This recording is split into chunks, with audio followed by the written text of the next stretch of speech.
Hello friends, मैं हूं Dipankar. Welcome to my YouTube channel. दोस्तों, ये वीडियो स्पेशली उन लोगों के लिए है जिन लोगों को फोटोशॉप बहुत ही कॉम्प्लिकेटेड लगता है, क्योंकि इस वीडियो में मैं आपको बताऊंगा कि कैसे आप ओनली एडोबी कैमरा रॉ को यूज़ करके अपना रॉ या जेपैग इमेज को बेहतर बना सकते हैं। इस वीडियो में मैं एडोबी कैमरा रॉ का जो ब्रश टूल है उसको यूज़ करना सिखाऊंगा और मैं आपको बताऊंगा कि ग्लोबल एडजस्टमेंट और लोकल एडजस्टमेंट में डिफरेंस क्या होता है, और जब आप कोई बर्ड या वाइल्ड लाइफ फोटोग्राफ्स को प्रोसेस कर रहे हो तो क्यों यहाँ पे लोकल एडजस्टमेंट इम्पॉर्टेंट है। अगर आप किसी भी पोस्ट प्रोसेसिंग सॉफ्टवेयर को यूज़ कर रहे हो प्रोसेसिंग के लिए, तो आप जब कोई बर्ड या वाइल्ड लाइफ फोटोग्राफ्स को प्रोसेस कर रहे हो तो आपका जो एडिटिंग अप्रोच है वो किस तरह का होना चाहिए, मैं ये सब कुछ इस वीडियो में आपको बताऊंगा, तो वीडियो लास्ट तक ज़रूर देखना। तो इस वीडियो के लिए मैं यहाँ पे यूज़ कर रहा हूँ इस ब्यूटीफुल स्काईलर के फोटोग्राफ्स को, जो कि यहाँ पे डस्ट बात कर रहा है। ये फोटो मैंने लिया था निकॉन D7500 और निकॉन 200-500 mm लेंस को यूज़ करके। यहाँ पे जो ISO था वो था 640, यहाँ पे जो शटर स्पीड था वो था 1:1250 सेकेंड, और यहाँ पे जो एपर्चर था वो था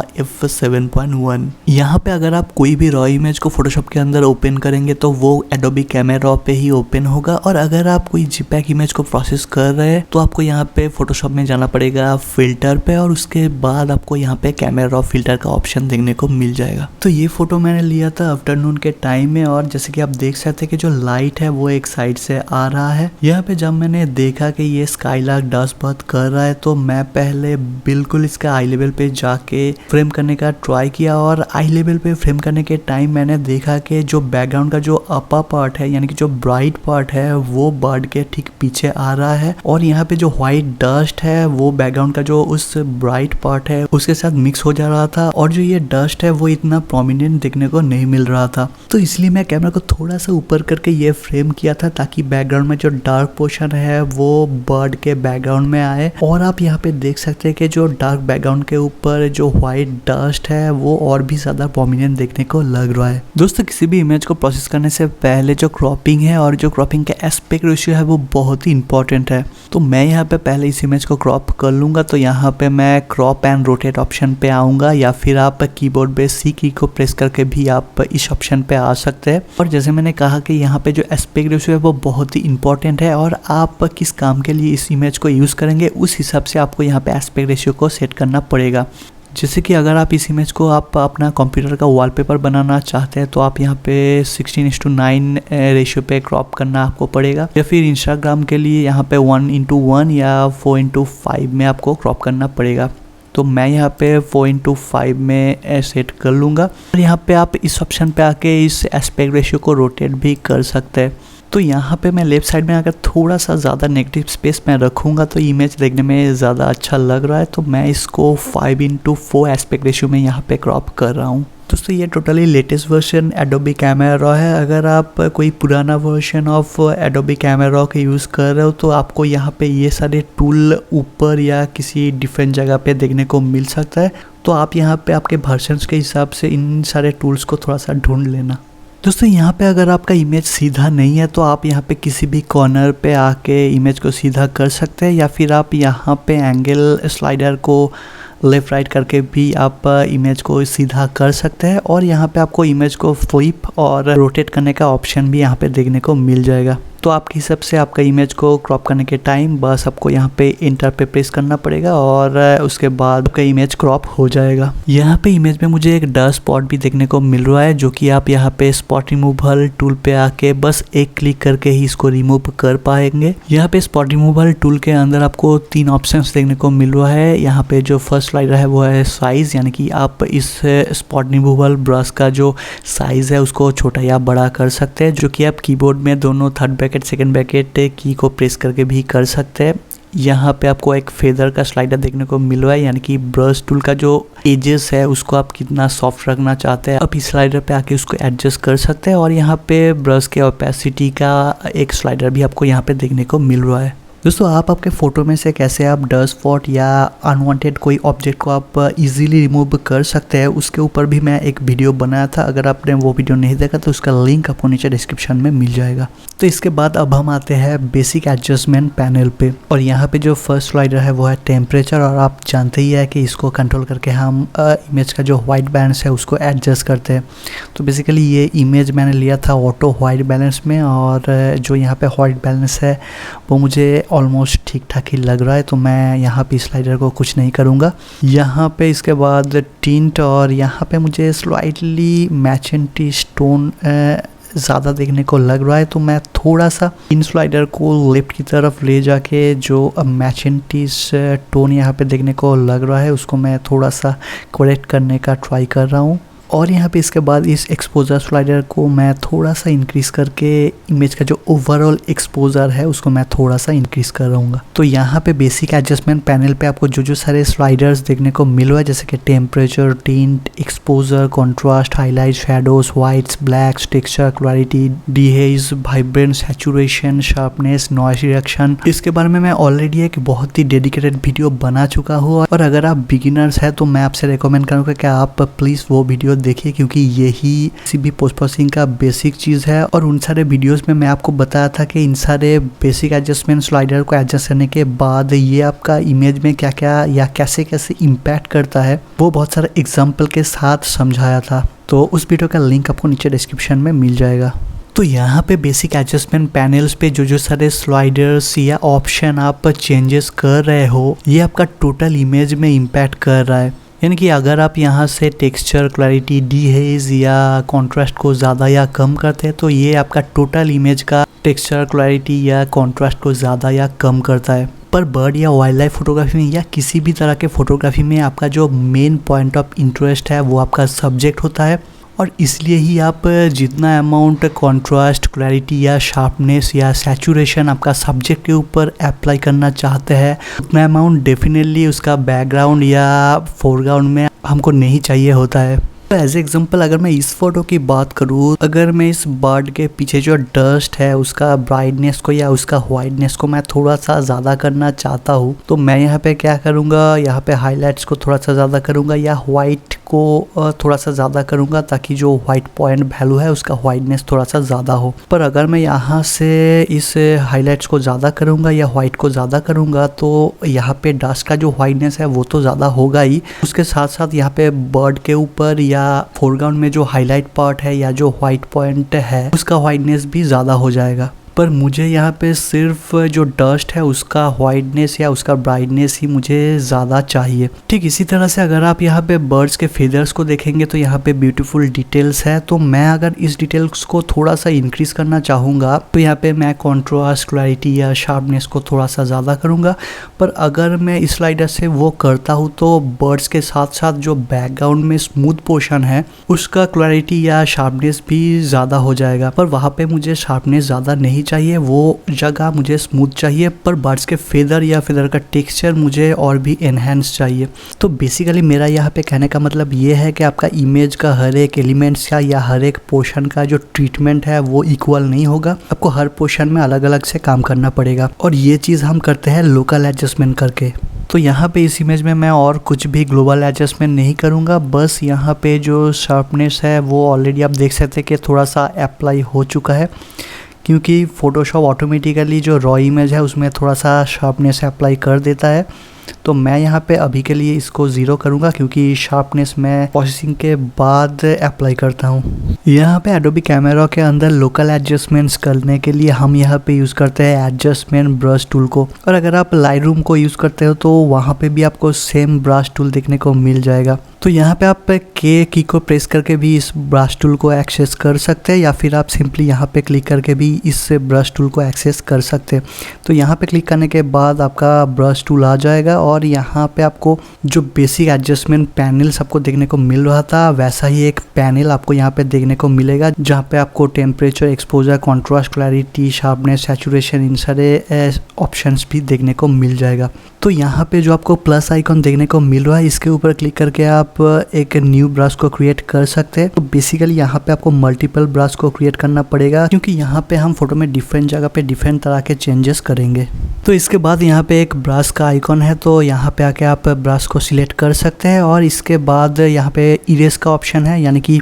इस इरेज ऑप्शन पे आके आप आपका जो सिलेक्टेड ब्रश का इफेक्ट है उसको आप इरेज भी कर सकते हैं। तो इसके बाद यहाँ पे जो आपको साइज स्लाइडर देखने को मिल रहा है इसको आप एडजस्ट करके ब्रश का जो साइज़ है उसको छोटा या बड़ा कर सकते हैं, पर इसको आप कीबोर्ड में सेकंड ब्रैकेट और थर्ड ब्रैकेट की को प्रेस करके भी छोटा या बड़ा कर सकते हैं। ये बहुत ही इंपॉर्टेंट दोनों की है। इसके बाद यहाँ पे ब्रश के फेदर को एडजस्टमेंट करने के लिए भी एक स्लाइडर आपको देखने को मिल रहा है। तो बेसिकली यहाँ पे आके आप ब्रश के एजेस पे कितना सॉफ्टनेस आप देना चाहते हैं आप यहाँ से उसको कंट्रोल कर सकते हैं। और यहाँ पे आपको ब्रश के इफेक्ट का फ्लो और डेंसिटी का कंट्रोल करने का भी दो स्लाइडर आपको देखने को यहाँ पे मिल रहा है। यहाँ पे आपको जो सारे एडजस्टमेंट स्लाइडर्स देखने को मिल रहा है, अगर आप इसको एडजस्ट करेंगे तो आप यहाँ पे देख पाएंगे कि जो मेन इमेज है उसमें कोई भी चेंजेस नहीं हो रहा है, क्योंकि यहाँ पे आप जो चेंजेस कर रहे हो वो आ रहा है आपका ब्रश टूल में, और आप उस ब्रश टूल को आपका इमेज में जहाँ पे भी ड्रॉ करेंगे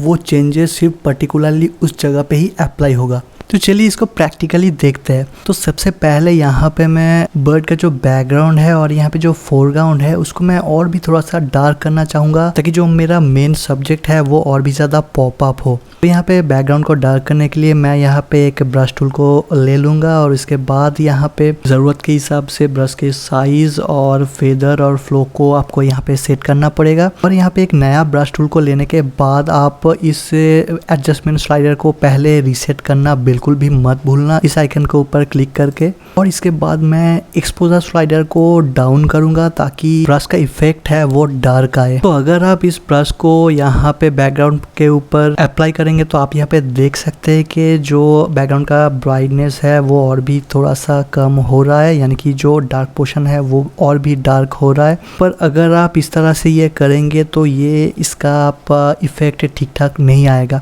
तो इसलिए मैं यहाँ पे टोटल इमेज पे ये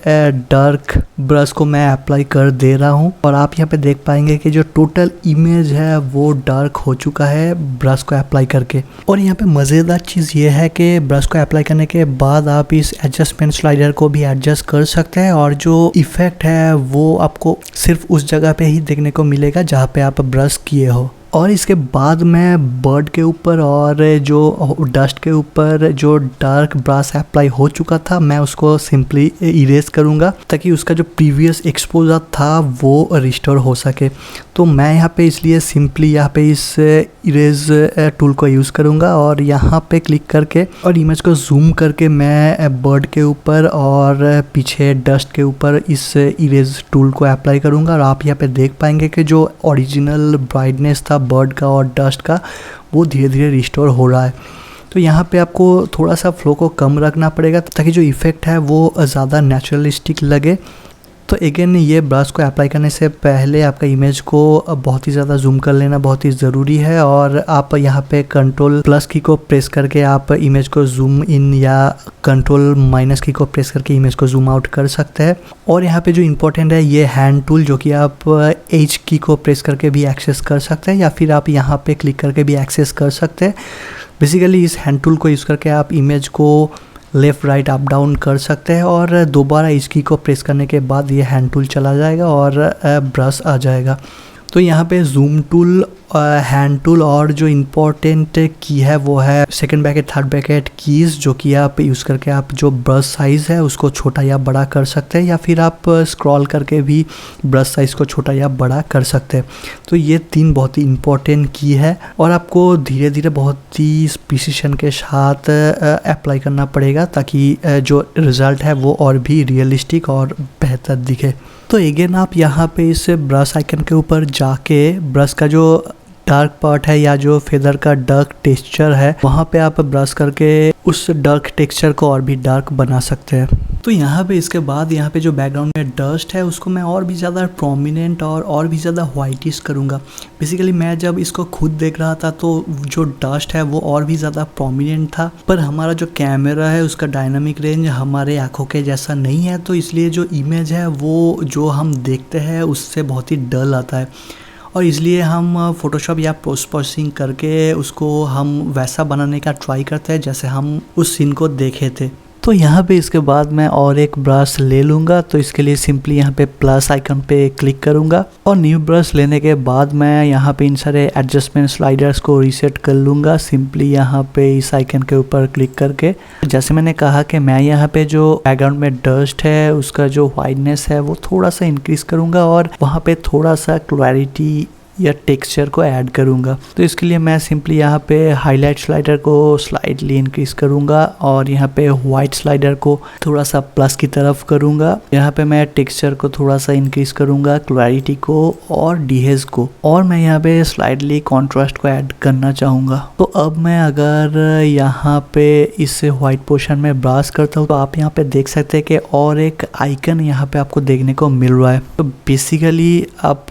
जितने भी मल्टीपल ब्रश को यूज़ करेंगे इसके लिए डिफरेंट आइकन आपको यहाँ पे देखने को मिल जाएगा और आप बहुत ही इजीली उन आइकन्स के ऊपर जाके या वहाँ पे क्लिक करके आप ब्रश में से स्विच भी कर सकते हैं। तो यहाँ पे भी आपको इमेज को जूम करके बहुत ही प्रिसिशन के साथ यहाँ पे ब्रश करना पड़ेगा, और यहाँ पे ऊपर की तरफ आपको जो डस्ट देखने को मिल रहा है अगर आप टोटली जूम करके अगर आप एक एक करके कर सकते हो तो ये बहुत ही रियलिस्टिक रिजल्ट आपको देगा, पर इसमें थोड़ा सा टाइम आपको लगेगा। दोस्तों यहाँ पे आप एक चीज़ नोटिस कर सकते हैं कि यहाँ पे मैं इस ब्रश को अप्लाई करने के टाइम एक्सपोजर को ज़्यादा नहीं किया, मैं सिर्फ हाईलाइट और वाइट्स को ही ज़्यादा किया हूँ, क्योंकि जैसे मैंने उस वीडियो में बताया था कि जब आप हाईलाइट स्लाइडर को ज़्यादा करते हैं या वाइट स्लाइडर को ज़्यादा करते हैं तो जो इमेज में हाईलाइट पार्ट है या जो वाइट पार्ट है सिर्फ उसका ही वाइटनेस या ब्राइटनेस ज़्यादा होता है, ये आपका जो डार्क पिक्सल है उसके ऊपर अप्लाई नहीं होता है। और इसलिए ही अगर हम इस वाइट डस्ट के ऊपर इस ब्रश को अप्लाई करेंगे तो आप यहाँ पे देख सकते हैं कि जो बैकग्राउंड में डार्क पिक्सेल्स है या जो डार्क पोर्शन है वहाँ पे ज़्यादा इम्पैक्ट नहीं हो रहा है, सिर्फ जो वाइट डस्ट का ब्राइटनेस है वो ही सिर्फ ज़्यादा हो रहा है। पर अगर मैं यहाँ पे एक्सपोजर स्लाइडर को ज़्यादा करता तो यहाँ पे जो टोटल पोर्शन है उसका ही ब्राइटनेस बढ़ जाता। तो अगेन ब्रश को अप्लाई करने के बाद अगर आपको लगता है कि जो इफ़ेक्ट है वो बहुत ही ज़्यादा लग रहा है तो आप इजीली उस टाइम जो स्लाइडर आपने एडजस्ट किए थे उसको दोबारा एडजस्ट करके भी आप इसको ठीक कर सकते हैं। तो इसके बाद मैं और एक न्यू ब्रश को क्रिएट करके बर्ड के बॉडी में स्लाइडली टेक्सचर, क्लैरिटी और कंट्रास्ट को मैं ऐड करूँगा। यहाँ पे बर्ड का जो आइज़ है वो ज़्यादा डार्क लग रहा है तो इसलिए मैं और एक ब्रश को क्रिएट करके स्लाइडली एक्सपोजर और शैडो को इंक्रीज़ करके बर्ड्स के आइज़ के जो ग्लिम है उसको मैं स्लाइडली रिस्टोर करूँगा। तो इस तरह से आपको नया नया ब्रश को क्रिएट करके इमेज के डिफरेंट जगह पे आपको डिफरेंट तरीके से लोकल एडजस्टमेंट करना है। तो बेसिकली यहाँ पे जो कॉन्सेप्ट है वो मैं आपको बता दिया हूँ, तो आप आपके इमेज के हिसाब से या आपका इमेज के सिचुएशन या आपका इमेज जैसा डिमांड करता है उस हिसाब से आप यहाँ पे नया नया ब्रश को क्रिएट करके आप एक्सपेरिमेंट कर सकते हैं। तो यहाँ पे इसके बाद मैं इस फोरग्राउंड में ग्रेजुएटेड फिल्टर को यूज़ करूँगा और यहाँ का जो एक्सपोजर है वो मैं थोड़ा सा कम करूँगा ताकि आपका जो मेन फोकस है वो सीधा सब्जेक्ट के ऊपर जाए। यहाँ पे ग्रेजुएटेड फिल्टर और रेडियल फिल्टर को लेके भी आप बहुत सारे एक्सपेरिमेंट कर सकते हैं, उसके बारे में मैं किसी और वीडियो में बताऊँगा क्योंकि ये वीडियो ऑलरेडी बहुत ही लंबा हो चुका है। और यहाँ पे फाइनली अगेन आप इस बेसिक एडजस्टमेंट स्लाइडर्स ऑप्शन पे आके फिर से आप टोटल इमेज को थोड़ा बहुत एडजस्टमेंट कर सकते हैं और फाइनली सबसे लास्ट में आप यहाँ पे शार्पनेस को ऐड कर सकते हैं और यहाँ पे मास्किंग करके सिर्फ जो शार्पनेस है वो अपना सब्जेक्ट के ऊपर आप अप्लाई कर सकते हैं। तो वीडियो आपको कैसा लगा उसका फीडबैक्स नीचे कमेंट पे ज़रूर देना। अगर आपका कोई भी सवाल है आप नीचे कमेंट में कर सकते हैं, मैं उसका रिप्लाई ज़रूर दूंगा। आप मुझे फेसबुक या इंस्टाग्राम में भी फॉलो कर सकते हैं, मेरा फेसबुक और इंस्टाग्राम लिंक आपको नीचे डिस्क्रिप्शन में मिल जाएगा। तो इस वीडियो में बस इतना ही, मिलते हैं किसी और वीडियो में।